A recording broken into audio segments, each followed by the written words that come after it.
Has CM Punk's wrestling career come to an end? Following his altercation with Jack Perry at All In last week, Punk has been fired from AEW by Tony Khan.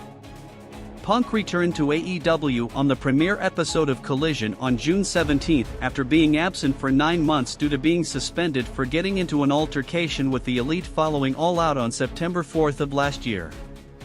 Punk's time in AEW was nothing short of a disaster. He was a radioactive pariah that seemed to be suffering from some sort of inner turmoil that ultimately ended his time in AEW. He might call himself straight edge. However, he doesn't look like he spends a lot of time taking care of his body or his mental health. Unfortunately for Punk, AEW was probably the last stop in his wrestling career. There is no way that the WWE would want to bring back the train wreck that is CM Punk. AEW tried to do everything possible to make the CM Punk experiment a success. He debuted in Chicago, his hometown, in 2021. He was a 2-time AEW World Champion.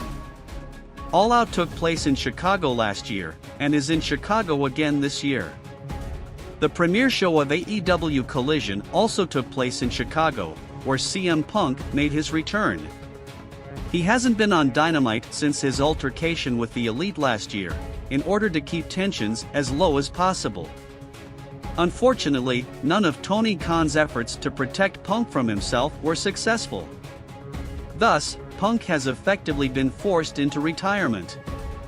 Punk turns 45 next month and he is now back on the outside looking in.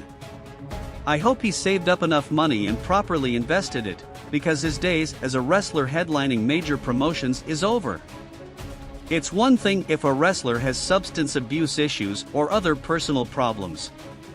However, when you have locker room problems, and are unable to get along with other wrestlers, you get the kiss of death. Ultimately, it seems Punk should have stayed retired and never have come back. I feel sorry for AJ Lee.